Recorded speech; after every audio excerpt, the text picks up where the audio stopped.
Donc, comme vous le dites, président, on a l'impression que c'est une guerre entre communistes et démocrates. Mais selon vous, quel est... c'est vrai, vous êtes en train de dire tout à l'heure que ce n'est pas ces deux systèmes-là qui vont forcément améliorer les choses pour l'Afrique. Alors, quelle serait donc la meilleure manière de fonctionner sur le continent africain? Quelle serait la meilleure manière de gérer nos sociétés africaines? Si on ne doit pas être communiste ou on ne doit pas être démocrate, forcément, comment on doit évoluer? Quel système on doit trouver à nous qui sera propre à nous en tant qu'Africains pour avancer? Merci.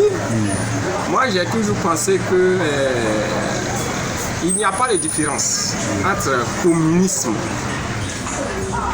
et démocratie, au sens retrouvé.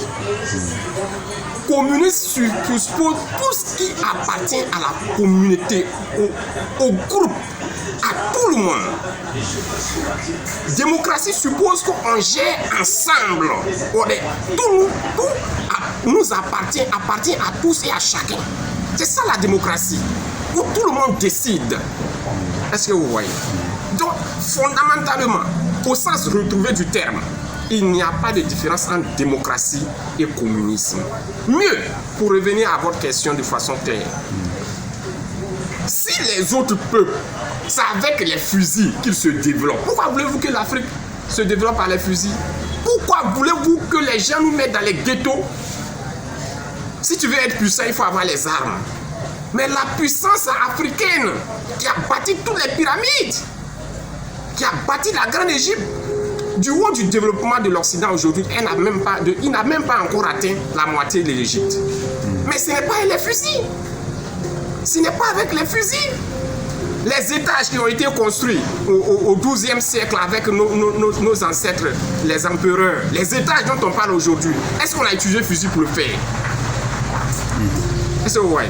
Donc il faut revenir certainement à cette étape des empereurs ou quoi? Il faut revenir à la définition essentielle, à la définition authentique des mots démocratie et communisme. Et ces mots, fondamentalement, ont été appliqués en Afrique. Voyez-vous, c'est en Afrique, en Égypte ancienne, que le chef, celui qu'on appelle aujourd'hui le président de la République, il se déguise en fou.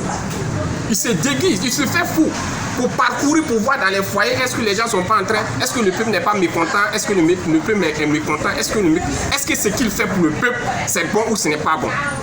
C'est en Afrique qu'un chef d'État est capable de devenir fou.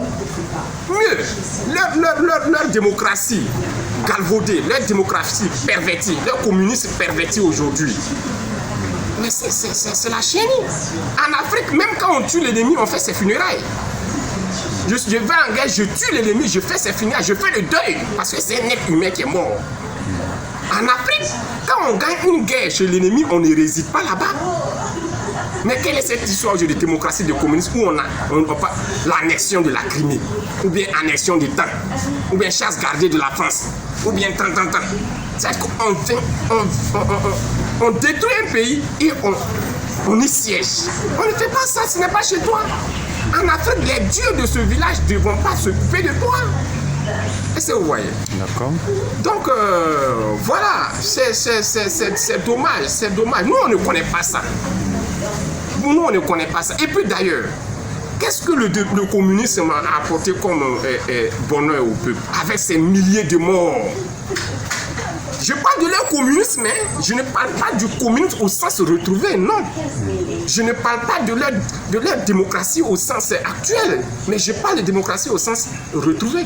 Qu'est-ce que leur démocratie, leur communisme a apporté? Avec des milliers de morts au niveau communiste, avec leur démocratie à la Kalachnikov, où on a détruit la Libye, où on a bombardé la Côte d'Ivoire au nom des élections, où on a bombardé des États souverains au nom de la démocratie. Qu'est-ce que ça nous a apporté? Qu'est-ce que ça nous a apporté?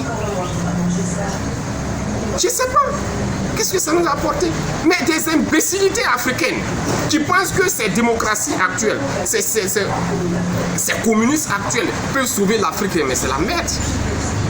Si Dieu lui-même ne peut pas sauver l'Afrique, ce n'est pas des gens. Mais il faut comprendre. Il faut comprendre. Je ne dis pas ça pour qu'on ait la haine contre l'Occident avec sa méthode ou qu'on ait la sympathie. Non, ce n'est pas ça mon souci. L'Afrique s'est développée, a atteint un maximum de développement sans tuer quelqu'un. Mais ce qui a fait la société occidentale comme telle aujourd'hui, c'est ce qu'ils ont vécu. Des gens qui ont vécu dans les grottes, les gens qui se sont mangés entre eux. Des gens où un homme avait le droit de vie ou de mort sur sa femme. Au moment où, en Afrique, on avait des femmes leaders. Je parle par exemple pour citer à côté de nous, de la reine Baoué. C'est une femme. Alors que c'est dans les années... Oui, beaucoup. Mais alors que c'est dans les années 48 en France, par exemple, que la femme peut parler publiquement. C'est-à-dire qu'elle peut aller voter. Comment est-ce que de telles sociétés peuvent être des références pour l'Africain que nous sommes? Je ne dis pas ça pour montrer ou bien mais c'est pour dire la vérité en fait. C'est dire qu'on doit changer de référence en fait, de repère. On ne doit pas changer, on doit revenir à notre repère authentique. C'est pourquoi je parle de la réhabilitation de l'Africain. D'accord. La réhabilitation de l'Africain. Il faut que l'Africain se réhabilite.